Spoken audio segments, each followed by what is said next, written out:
it was just spur of the moment. I just decided, you know what? I've been doing this too long. My family would love to have me home more. I'm busy enough as it is. So I just, on a whim, just decided to stop doing it. And I called one of my friends in Philadelphia who also owns, a financial advisory firm. And I'm like, hey, I'm doing this. You think I'm crazy? And he says, no. He's like, if anybody has a problem with it, it's an inconvenience to them once a year, but it's an inconvenience to you 52 times a year. Welcome back to Elevate Your Business, a podcast where we discuss proven, transformative approaches to business growth and exit strategies. Join us as we talk to successful entrepreneurs, share new and profitable ideas, and help you grow wiser and wealthier so you can experience limitless success in both life and business. Now, here's your host, Adam Koós, business transition consultant and founder of Elevate and Exit at elevateandexit.com. Hello, everybody. Welcome to Behind Their Success podcast. I'm Paden Squires, the host, and this morning we have on Adam Koós. He is the president of Libertas Wealth Management Group. Adam's journey began just a few days in the industry before September 11th, and his career spanned 4 major market crashes. With top industry credentials and national recognition, he's built a reputation for ethical, client-focused financial planning. Adam, good morning. Welcome on Behind Their Success. Good morning. Thanks, Paden. It's going to be fun. Yeah, absolutely, Adam. So tell us, just like high level, who's Adam? Oh, wow. Who is Adam? I'm trying to think of what will my kids say or what my wife. I would say oh, wow. That's a good question. You're going to come right out of the gate with a tough one. Well, you can give us career and stuff right now. We can get a little deeper. Yeah. I mean, when you think, well, honestly, I was at speaking at a conference last week or 2 weeks ago. And when I was there, I sat in on some sessions. And one of the things that somebody was talking about was not being the business owner. Like when somebody says who you are, to not respond saying, well, I own a financial advisory firm. I'm an exit planner. I help companies grow and sell. It's like who you are shouldn't be your business. So I guess as soon as you asked that question, I immediately was like, man, I should probably answer about really who I am. I'm a proud husband married 22 years next month. I've got 2 boys that are 15 and 12 that I love to death, and they're awesome kids and very well behaved. And I'm proud that they're grown up to be so responsible. I'm somebody who doesn't require a lot of sleep. We were talking about that offline. I mean, I haven't worked in 24 years. I think I got very, very fortunate, found a career that I love. And every morning I wake up and I attack the day excited about saving people from bad advice and bad advisors. So I think that's probably who I am. I am. You mentioned ethics. I have a passion for a moral compass, and it's gotten me in trouble, believe it or not, a couple times. I bet so. Yeah. And then, but yeah, I mean, I started my company when I was 25 years old. My career started at a national brokerage firm, like you said, 10 days before the World Trade Center went down. And when I started my company at 25, just to get out of the rigmarole of commissions and lack of fiduciary responsibility. My dad told me I said, what should I do? If you were me, what would you do to build a business as successful as yours? Because he was an optometrist, had his own practice. And he just said, pretend like everything you do is tomorrow's front page and the rest will take care of itself. So that's kind of how I've built everything over the years. So, I mean, yeah, I own a wealth management firm. Yes, we help people get and stay retired. Yes, we do exit planning and business transition planning and help people grow and sell their companies so they can make work optional, have more work-life balance, more profitability. I help other advisors grow what I grew. But at the end of the day, it's about who we are that makes us different as a person and what we build in our culture inside our companies, honestly. Oh yeah, for sure. And I love that. I was joking around with you. We're like, oh, who am I? That's a hard question. And yeah, that's it's totally true, right? Like you certainly don't want your identity wrapped up around and really anything externally, right? Hard though. I mean, it's hard. It's kind of like when you come home and, my wife and I went out, impromptu. Hey, let's, did you eat dinner yet? It's like, 8:30, 9 o'clock. No, I haven't had dinner yet. It's like, let's go grab something to eat. What do you want? I'm like, I don't care. I want wings every day. Like I could eat wings twice a day, every day. Mine's pizza. Pizza? Oh my God. See, I wish I could eat pizza, but I just gained weight. Yeah. But, so we're like, "Let's go get wings," and we sit down and we get a drink and we wait for our food, and she has to talk all she has to talk about is the kids and PTO, and all I have to talk about is work, right? Right. I've been at that dinner before. I feel like you have. Yeah. Yeah, yeah. Yeah, that's interesting. And it's can you speak to that a little bit? Obviously you're a little bit older than me. You've had, I don't know, I'm guessing 10, 15 years or something. So you have a longer career than me, but kind of speak to that. Speak to that, like the importance of, you talked about helping entrepreneurs with work-life balance and just talk about that, what intentions you set around that, especially with your kids and your wife, and just speak to that for a little bit. Sure. That's tough. I mean, that's honestly there's so much we could talk about today. We could do like a part 2 and 3 Mhm. before we start getting into this stuff, but, I grew up with a dad who, like I said, owned his own optometry s and, he didn't make it to most of my, you know, tennis matches and, football games, he would show up in his work gear, and I'd see him up in the stands when I was at football games, but he worked Saturday mornings too. He was in the exchange club, Rotary Club. He was president of the stool board, he was doing all the things that we do to network and build a business and meet people. And, I remember growing up thinking, he did a great job as a dad. He's my idol to this day. He's the person I wanna be like, and he's, 73, I think, in a couple weeks. And, but I had apparently that entrepreneurial bug that he did, and I just have a hard time turning it off. I have an obsession for, building things and growing things. I have an obsession for finishing things. I can't like last night, I was telling you that I was up working till Yeah. 2. Yeah. It's not like it's not like I need to work. I just can't stop. I started, I can't quit. So early in my career when I realized I was gonna have the same problem, and I think I'm actually worse than him. And in fact, if he were sitting right here, he would say, "Really? If there's even a question? Yes, you're worse." So I started doing things with my calendar. So, like, for instance, on Mondays, I don't have any client meetings at all. It's all Me staff either. meetings, prep time, get ready for the week. Today, as you can see, we don't have any client meetings today. I've got a bunch of podcasts to do. I've got some, strategy work to do on the businesses. So we show up. Everybody here, when there's no clients, we show up in hoodie and sweatpants. And we live in Ohio, so it could be 90 and it could be 50. You just don't know. And then Fridays, years ago, I started taking Fridays off in the summer, and when I say Fridays off with quotes, air quotes, it's because, if my wife's still sleeping, then I get the kids on the bus and I just get some work done while I wait, and if it's summertime and the kids are up, I try to just hang out with them until she's up, but, sometimes there's nothing to do and I might get some work done, other times it's, we're hanging out, we're going to play around of golf. She likes golf more than I do. I'm a little antsy, but, Yeah. Yeah, um you can't sit still that long, can you? yeah, but I like it. I like long drives in golf because it makes me turn off, and it Yeah. kinda forces me to turn Mhm. off, Yeah. but I think that the way I've done it over the years to create, um force myself into some semblance of work-life balance, which I don't believe actually exists, is to block that time off on the calendar and treat it like an appointment, like, treat it you should I think we should treat our appointments with our family and the things we do for ourselves just as important as a client meeting or a patient meeting if you're a doctor, let's just say. So yeah, it's been a few years. Well, yeah, it's been a few years now, but I take every Friday off now. So I do put a ton of hours in, but it's usually a lot of hours between Monday and Thursday, some late evenings, sometimes early in the mornings on the weekends if I need to catch up. Um, and then yeah, I mean, it's just trying to be intentional about it and trying to just remind myself. I've got this picture on the wall over here, and when my kids were little, and it's a poem my wife bought for me, and their footprints are on it, like, when they're really little kids. And every time I have it right by my door when I leave, because when I leave the office throughout the day, it's just a reminder that, this is way more important than this obsession that I have with getting Yeah. things done. Yeah. Yeah, yeah, yeah. And I assume, and I'm making an assumption here, or maybe I should just ask, is like, it wasn't like that in the beginning of your career, right? Did it take you a while to learn those lessons?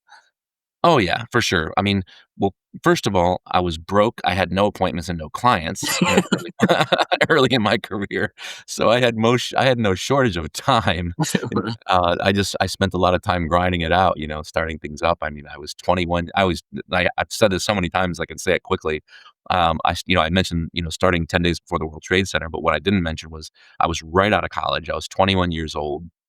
I was going door to door, business to business to find clients, into the winter time in Ohio, Nice.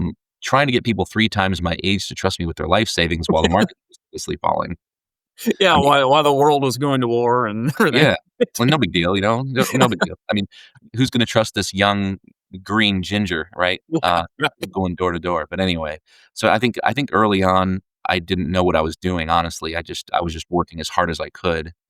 And back then, it's funny, I put more hours in now than I did back then. But it was it's like you go through the roller coaster, you start getting successful, and then you get so excited about the success. That's where you lose yourself and you lose that time, and you have those conversations with your spouse, and you realize you're losing time with the kids. You realize you promised yourself and your family that, "Hey, I'm not gonna by the time my kids are 5 and I can coach their sports, I'm gonna coach all their sports." Then you realize they're 10 and you're like, "Wait a minute, I haven't done that yet." And it's crazy. It just goes by fast. Yeah, and you're obviously making me think about my life. I got 3 young kids. They're 9, 7, and 5 right now, and There we go. that is very on the forefront for me. And swinging back to like the work life balance thing. Yeah, I don't really like that term. I don't use that term. I really me, it's about setting intentionalities in all area of your life, right? It's like, what do I want my dates to look like? What do I want? Let's set these priorities and then just design the schedule, right? That aligns with whatever you say your priorities. Yeah. And that way you can be intentional about everything. And it's not this like tug and pull of like, well, if I'm at work, I'm letting my family down, or if I'm at with my family, I'm letting my business down. Um, if you really design that intentionally, I think that also lets you out of some of that guilt, I think, that some people may have, right?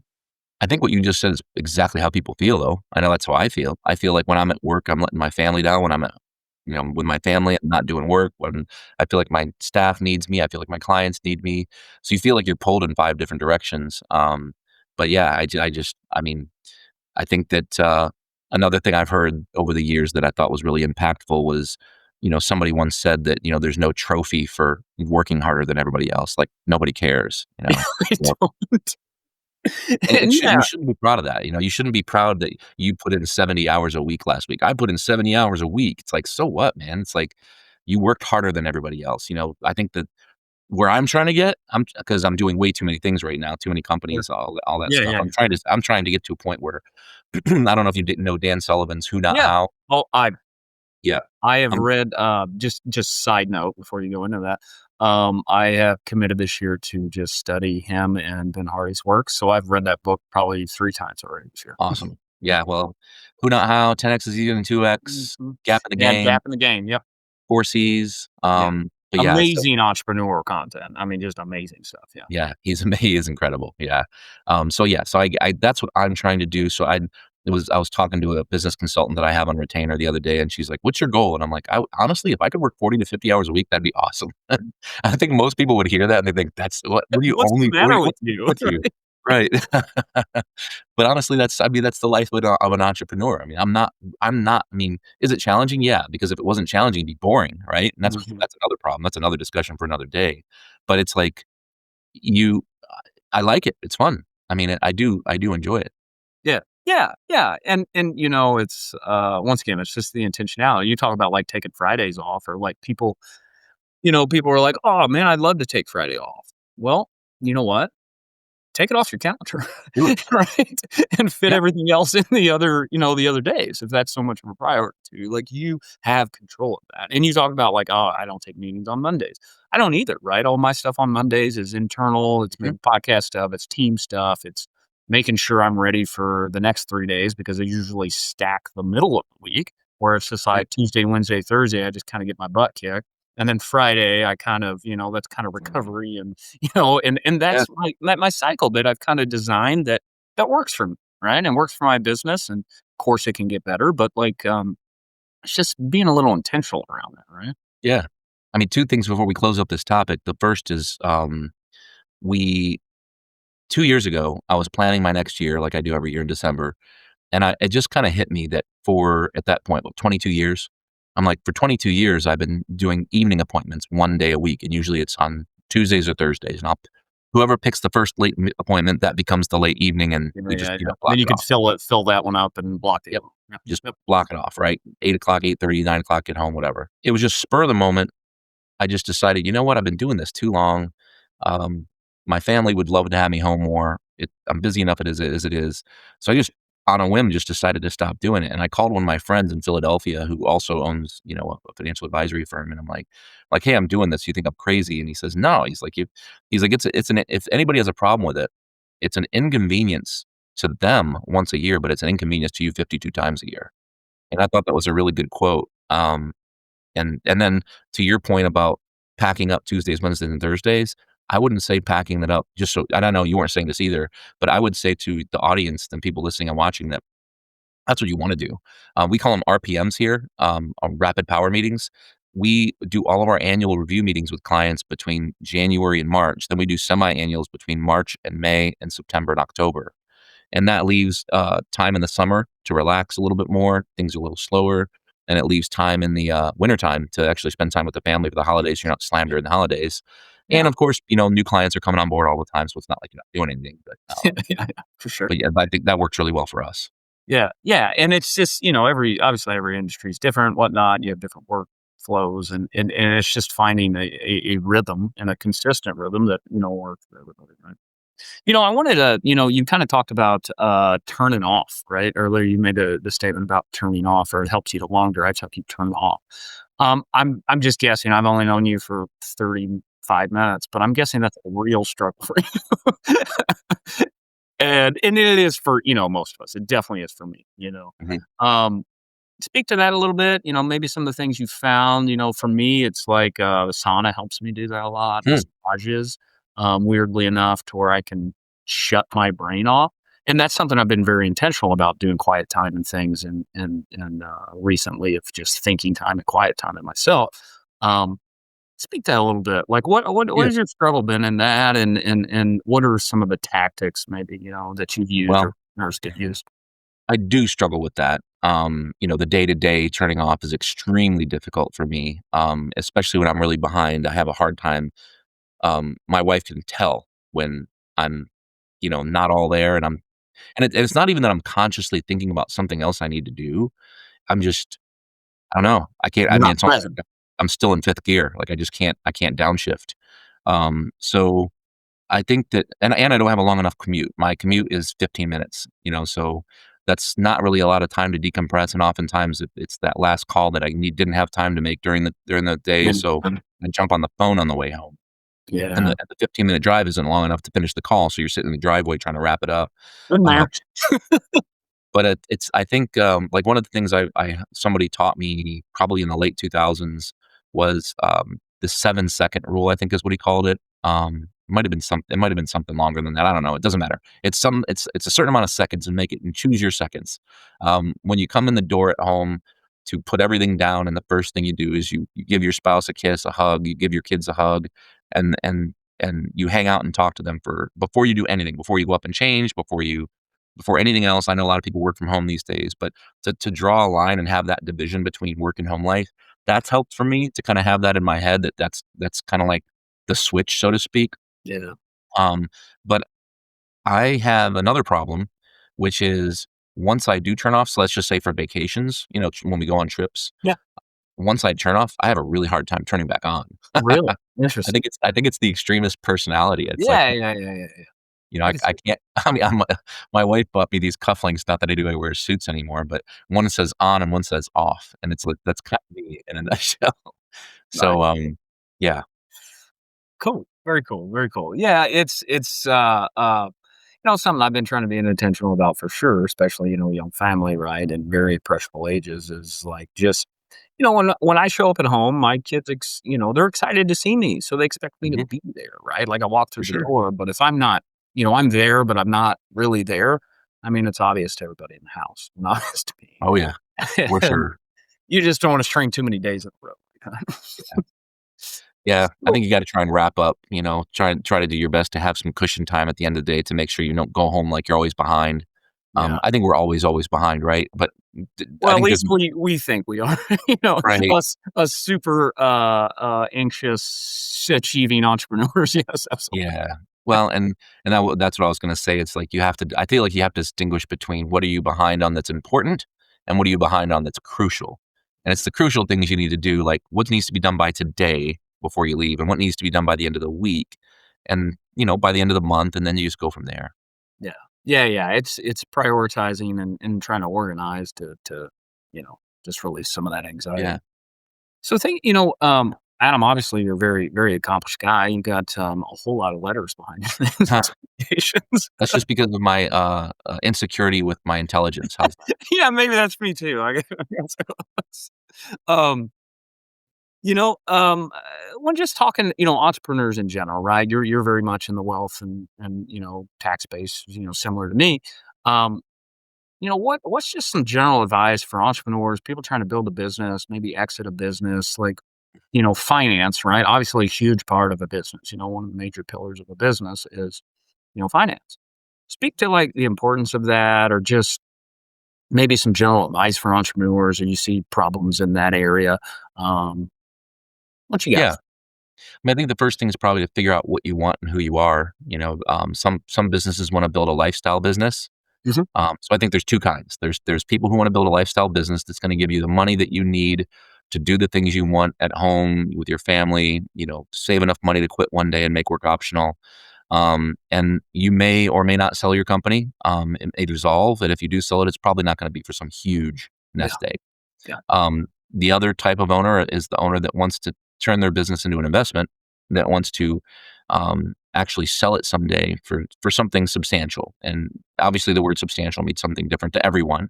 But it doesn't matter if you're selling it for 2 million or 20 million. I think that's all substantial. So it's all relative, right? So I think that if you're the lifestyle business, I'm going to kind of spend less time, I guess, talking about the lifestyle business and more time talking about the companies that are in that, you know, 500,000 to a million range that are trying to get up to that $1 to $2 million range, and then the companies that 1 to 2 that are trying to break that ceiling of 1.5 to 2 that just it's tough. That's the scaling point, and get up to that 3, 4, 5 million dollar range. And I think you have to spend time working on the business. And I'm going to stop real quick because I don't want to sound like a cliche because that's exactly what that just Yeah, sounded. oh, yeah, everybody's heard that. You have, in my opinion, you have to hire a good CPA that understands business, and then I think you need to hire a good fractional CFO. Businesses between 1 and 10 million don't typically have 1 and 20 million don't typically have the space or the revenue to pay a full-time CFO, nor do they have the work for a full-time CFO. But they need it. Like, they need that expertise for sure. You've got to start treating the business like an investment and stop treating it like you want to spend everything you have and get your profit to zero. I think that to a certain point, it's okay to do that early in your career. As you grow the business, there's nothing wrong with paying more taxes.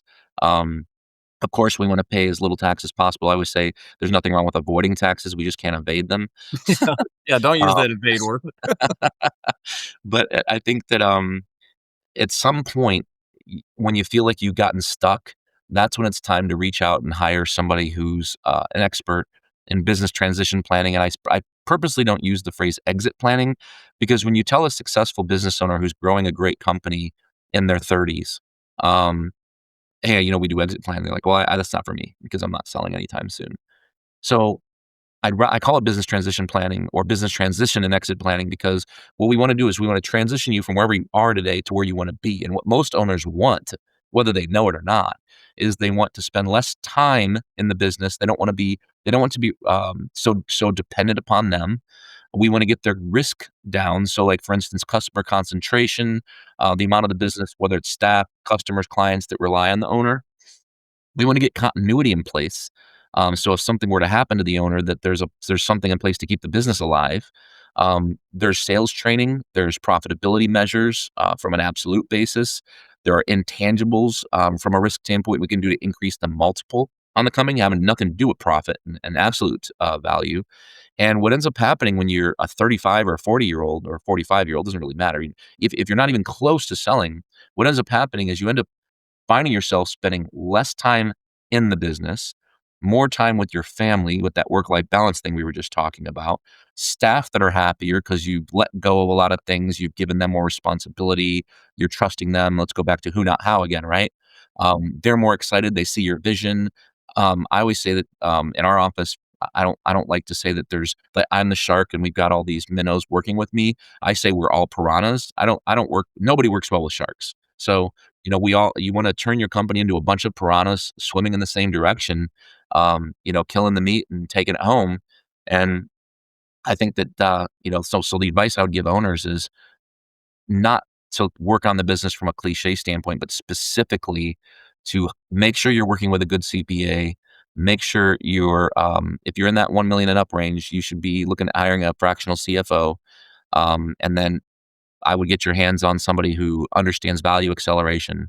Somebody, like a certified exit planning advisor, something like that. Yeah, and that's it's amazing, and it's I talk to a lot of different entrepreneurs, and we talk about they're building their business, building it to sell someday. Um, it's amazing enough. It's like when people are going through that process of like, okay, I got this crappy business, I'm going to fix all these things to sell it. Okay, you put in those years and years of hard work to get it to that point, and then you realize, wait, I got actually a really good asset here. Maybe I Right. do want to sell it, right? Because I don't think entrepreneurs and people think about that. It's like, okay, if your big goal is to sell this business someday, well, you're going to have to take that capital, and guess what? You're going to have to buy some other type of asset with it. So you're really just exchanging one asset for another, and Yeah. maybe that's what you want to do. Maybe you don't. But like either way, if you can get the business fixed and you can truly become an owner, like a shareholder, right? Like a public company shareholder and Mhm. not the operator or really not taking any time there, well, maybe you'll never actually want to sell it. Yeah. No, for sure. I think that the statistics are that 80% of business owners' net worth is in their company. And then the other 80% stat is that 80% of businesses don't sell, they dissolve. So only 20% of businesses sell, and 75% of the 20% sell for less than market value. So, yes, once the owner finally realizes, like, not this is I think most owners know they have an asset. I don't think that they know if they can sell it or not, and then they definitely don't know what it's worth, and, oftentimes they overvalue it. And then what that does is it kinda gives them a bad or at least a misled, um, trajectory on when they can retire. So you end up getting because of lack of planning, right? Because of lack of planning, getting the right things in place, de-risking, all the things that you need to do to make it attractive to a buyer. All those things need to happen first, and it takes, in my opinion, 3 years. So I think that you have a 3-year runway if you're looking to sell to get this thing ready to sell, so it's worth something. So that let's just say when you're doing your retirement plan with you and your spouse, if you're an owner, the business needs to be part of the retirement plan, and we need to know what's the business need to sell for in order for us to ride off into the sunset, and then we got to figure out, well, how do we make the business worth that much, whatever that needs to be, right? Yeah. Yeah, and I kind of think of it as the analogy of like, right, when you're selling your house, you kind of don't do any of the home improvement projects, and then finally when you decide you're going to sell it, you fix it all up, and then you realize, oh, this is a really nice house. Why are we moving? And, like, I mean, that's just so typical, right? I've Um, used that same exact analogy, yeah, and that's why I guess to that point, that's why people shouldn't wait till they're ready to yeah, retire it's to just do it. start working on it. It's Well, just like give into excellence and start working on it. yeah, do it now, do the planning now, and what's gonna happen is there's gonna be less risk in your business, more continuity, you're gonna make more money, you're gonna have more free time, and by the way, you're exponentially gonna be worth more when the time comes to sell later because you did the planning now and you didn't wait until 3 years before retirement. And, you probably heard of all the Ds, right? Divorce, disability, disease, disagreements with partners. These are the things that happen that cause businesses to dissolve. You know, they you I mean, how many times do you and I talk to business owners and you say, "Hey, when are you thinking about selling?" "I don't know, maybe 3 years." You talk to them in 2 years, "Hey, when are you thinking about selling?" Oh, maybe 3 years." I mean, like, they're just waiting for the inevitable, something like dementia or Parkinson's or worse, right? I mean, who knows? Yeah, and it's not, it's either fear or just not knowing how to, to begin executing on whatever they got, or they're just in a habit and a routine, and like there's Mhm. no one ever addressing whatever problems are going on in the business to, but then again, like how much money are you costing yourself, right? Because, the outsider comes in and sees all these problems and is like, well, why the heck would I want to buy that thing? Yeah, and I'm so glad you said that because that's the other big stat is that, um, owners who sell that are surveyed a year later are more than 75% of them surveyed, say that they strongly regret selling. Now, everybody listening and watching is going, "Well, why in the world would I wanna sell that? What are you guys talking about?" Right? Well, it's not that you shouldn't sell, it's that the people that are upset about it didn't have a plan for what they're gonna do afterward, which is to your point, Peyton, like, that's why these people are afraid and they keep kicking the can down the road is 'cause, like, "Well, what the hell am I gonna do? I've been spending all my time doing this. This is" back to the beginning of the show, "This is who Yeah, I am," you're an right? idea. Yeah, This is who I am. It needs to be about more than that. You need to know, like, what are you gonna do when you quit working? It's like football. I always say it's like life after football. Average time in the NFL is 3.8 years, which means that by the time the average person is done playing football in the NFL professionally, they're 25 years old, yeah, 26 maybe at best. yeah. So you got a lot of life left. And owners, I mean, contrary to popular belief, when your business is sold, you're not going to die. There's a lot more life left. So you have to have a plan for what you're going to do in that, first 5 years, second 5 years, the second 10 years. Yeah, because you know what, and yeah, a lot of like you said, a lot of business owners are dissatisfied. They're certainly like measurably, I don't want to say more depressed or whatever you want to call it after selling the business because they've lost their identity. They thought you could go sit on a beach, but once you do that, especially as an entrepreneur for like 10 days, you're like, well, this sucks. I can only drink so many mai tais or whatever, right? Like you think you can sit there the rest of your life, you can't. I promise you can't. So it is so important to have like, okay, what am I gonna do? Like, what's the next chapter of my life? Right. It's got to be And what do I specific. want to dive into? Because hopefully you built this business, you sold this asset, maybe now hopefully you've got the money freedom and the time freedom to really just dive into whatever lights you up, right? Yeah, And that could be anything because you have all those freedoms, right? that's right. 100%. So Adam, what you personally, you've done a lot of things, had a lot of success. What do you credit is your number one skill that has led to all of that? Can I give you two? Yes, 1A and 1B. The first one's easy. The first one's easy. The number one is just hard work, just Yeah, just relentless just get it done. execution. Mhm. Um, I You just bring the energy, I can tell, right? yeah, I mean, I I can just tell you're pretty revved up. You do this, I'm sure, every day. I get excited. I mean, I this stuff, all this stuff excites me. Like success excites me. Yeah, success, change, growth, all those things really pump me up.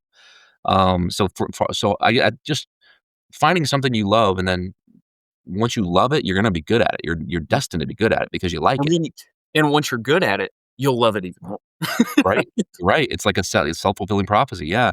So I think the first one's hard work, but I think equally important is resilience. Um, there have been times in my career. I was like 7 years into my career, and I remember going home and dropping off my laptop bag, giving my wife a kiss, and then going into my office, kind of sneaking in my office and looking for things to sell on eBay to pay the mortgage. Um, I can't count the number of times that you know we thought we were good, and then something happened. Market crashes, recession, bad hire. We had a hire once that cost me $340,000 of revenue in 18 months. And while the bleeding occurred, I we all thought it wasn't this person. We thought it was something else, and this person was saying it was something else.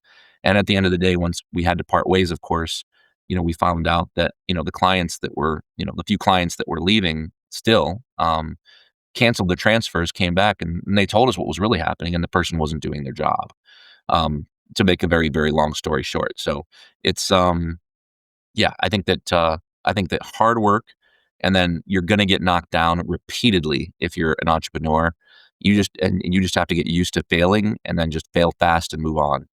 Yeah, and it's just it's being able to lean into it, right? Like it's being and it's everything in life. It's such a small difference between, somebody that's reactive and proactive, or like, standing up straight or slightly leaning in, right? Mhm. But when you do that, like the difference is massive over the long time when you really compound that out, right? Just willing to step into things, right? And then you also talk about hard work, right? And hard work is the ability to just show up, put your butt in the seat, and do the thing you said you were going to do. Yeah. Execute. And a lot of people, and it's a muscle, and a lot of people haven't really developed that. And Yep. that is something you do need to develop.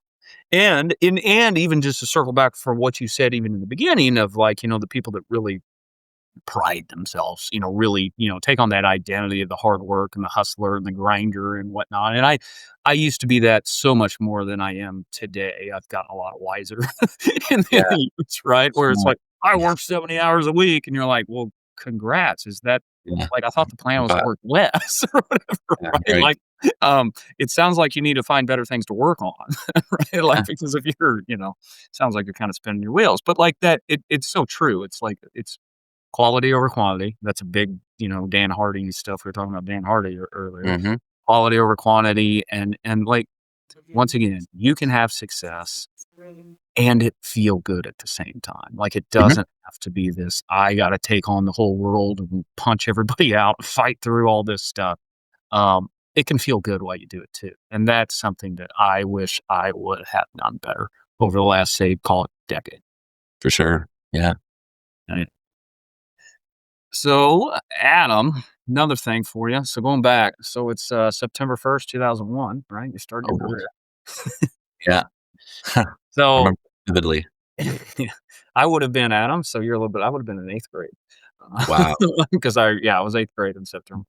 Making me feel really old now. So if you can go back to that young kid, right? Doesn't know anything, and you could whisper, something in his ear right now. Mhm. What would it be? I would say as soon as humanly possible, whatever it is you do each and every day, write it down, turn it into a process and a system, and if you can delegate it or automate it, then build a systems manual and automate and create systems and processes out of everything so that you can spend all your time doing the thing that you are not only the best at, but you love doing, and not, just don't spin your wheels doing stuff you shouldn't be doing. I don't really have anything else to add. Huh. That's great, Adam. Can you go back to like 2014 and tell me the same thing? That'd be great. Yeah, I mean, 24 honestly, in 24 I mean, we started installing systems and processes in 2007. Oh, no, I'm sorry, 2006. And I was my eyes were open to it from a company called Pareto Systems out of Canada that I Mm, hired. mm. And the guy's, Duncan McPherson is his name, and I was like, "Whoa, this is the answer right here," just all the things that we go to bed at night that we can't sleep because we're like, "Oh my god, did we forget about that?" And we roll over and we grab our phone, we email ourselves to, Yep, you know, yep. so Oh, when you systematize everything, when you have processes in place, like for instance, our client onboarding process for new clients has 67 steps and it's all automated. So everybody gets emails with each step with what they're supposed to do. Nothing gets forgotten. Everybody gets the same experience. I hate to cheapen it down this much and say it's like the McDonald's handbook, but you know, that's where you wanna be. I I mean, mean, serious. you want it to be, you want the fun not to be in the excitement around forgetting something, if that's Yeah. excitement. Yeah. You want the energy you get to be from the interactions you have with people, whether that's with your staff, with your clients, customers, and with, new people. That's where you want the excitement to be. You don't want it to be with, trying to keep the machine running while, um, there's a reason we went from horses and carriages to cars, right? And Yeah. you don't wanna keep driving a horse and carriage if everybody around you it's successful anyway. That's, scaling, and I guess maybe that's what I should say. In the beginning, I felt like I was a workaholic, and Mhm. I would just work harder, right? Yeah. Yeah. Same here. Where I really started growing, and this was the first aha moment for me. When I really started growing was when I realized, and I don't like saying it, but it's true. Any successful business would tell you this is true. It's when I realized I wasn't a financial planning and wealth management firm that happened to do marketing. I'm a marketing firm that just happens to do financial planning and 100%. management. It 100%. sucks to say that because it sounds like it cheapens the whole experience, But if you want to grow and what I tell the advisors that I coach is that if you're a good ethical advisor, above average, and you give great advice, then you need to be telling people, because there's Yeah. plenty of people out here that aren't good advisors, that don't give good advice, that care more about their own pocket than yours, than your clients, and they're doing great marketing, aren't they? Yeah. Well, And when they're getting all your clients. there we go. Yes, you just took the words out of my mouth. I say they're stealing your clients, Mhm. and then they're not doing good work for them. So I don't think it's as good, honest, morally sound professionals. It's not a privilege for us to get good at marketing and growing our business. It's a it's a responsibility. And so require them in the business. We were talking about like the pillar of finance. Well, the pillar of marketing is massive in a business. And I 100% agree with you. Yeah, I, I'm a gold guy, write down my stuff, read it every morning, that kind of stuff. And nice. yes, in my visualization I read every morning, it says we are a sales and marketing company. And that's what we are, right? In every company is really a sales market. Yeah, You can like that, not like that, doesn't really matter. if But they're around for much long, right? They won't be around yeah, very long if they're not. yeah, and what I would tell you, if you're a business under $1 million a year, your number one problem is no one knows who you are. Yep, Like, that's your number one problem. Yes, you probably got operational problems and whatever, but your biggest problem is no one knows who you are. And sure. and Yeah, and and getting professional in marketing and sales and stuff took me way too long to do that. Finally, mhm. really getting all those pieces together. That's everybody. Um, game changer, game And I changer. think that's where mentorship comes in. So maybe that's another thing, is just when you said, "Well, what I've done to start over and do it better," it's like I said hard work, then I said resilience. If there was a third, it would be I've always been really, really good about seeking out mentors that, whether they wanted to mentor me or not, I would keep bothering them until they listened or gave me their ear. And I think that most owners want to help other owners. Most owners will give you the shirts off their back to help. And I think the more mentors you can get and the more mistakes you can learn from before making them, I think the better off you can be. Yeah, and I think that was probably my biggest mistake there, was that I was trying to do all this in isolation and figure it out myself. And like, man, Yeah, I could have skipped 7 years and all kinds of frustration if I would have sure. just asked somebody. Well, it's like you're on an island, and then you feel like if you ask somebody that you're letting someone else know that you're not doing well. But Yeah, I see, and that's just my insecurities, right? I mean, yeah, that's what it is, that's right? everybody though. Yeah. Everybody there is no business owner that just had a linear line from 0 to, you know, 10x without any bumps in the road. I mean, it's non-existent. Yeah. Yeah, because we'll get some breakthrough, we'll grow a little bit, then we'll plateau and be like, "What the heck's the problem?" Yep, And it's like the theory of constraints, right? It's like your business will grow until it runs into a constraint. Small business, a lot of times, the owner and something wrong with them and whatever. Newton's law, right? Yeah, yeah, yeah, and as Newton's soon as law. you fix a constraint, well, it's gonna grow and then hit the next constraint, right? And Well, you're constantly just fixing these constraints. it sounds like you're a reader like me, Yeah. Mhm. even though I listen to all my books, but, Yeah, me too. I haven't really read a book in years. Right? I years. I listen haven't to read a book in years. yeah. But it's the whole Jim Collins thing, right? What gets you to that first plateau, what's gonna take you to the next level is not gonna be You the gotta same. break it. Yeah, you gotta break it, Yeah, right? And most of the times, and that's things that I'm doing right now, it's like you gotta break things, take 2 or 3 steps back so you can take, 20 steps forward, right? Because, like, what you built to get you here, like, just can't go forward, right? The systems don't for work or sure. whatever doesn't work. You gotta break it and build something new. And that's when you get that last aha moment, which is you go from being a workaholic to realizing you're not a company, that sells widgets. You're a marketing company you're a marketing company that sells whatever your service is. You're not the service provider doing marketing. The third step is the whole scaling part. It's doing that who, not how. It's trusting other people. It's delegation. It's turning your company into an investment as opposed to working harder on your company. Yeah. Yeah, and I love earlier we talked about, like, you don't wanna over systematize, right? Like, well, I mean, yes, we wanna I want a systematize the system heck to out come of up in my everything. hand. Yeah, you want everything so clean and systematized where stuff doesn't fall through the cracks. And then because of that, that allows you and your employees to be fully present and then to personalize the experience, right? Or Yep, to even maybe go over and above because there's some unique thing. But you can do that because you're fully present, because you have like you got this rock solid system, and then we can be unique on top of it to give people even a better experience. Yeah. I think you're doing it right when people are like, how are you getting all this stuff done that you're getting done? It's like, wow, okay, there we go. Yeah, systems, baby. Adam, man, I love it. Listeners want to get to know more about you and whatnot. What's the best way they can connect with you or follow you or just get to know more about you? Sure. LinkedIn's probably best. Just look for Adam. Last name is Koos as in Sam on LinkedIn. Our website's libertaswealth.com. And then the exit planning, business transition planning site is elevateandexit.com. Yeah, That absolutely. probably does. Heck yeah, man. Anything you want to leave listeners before we go?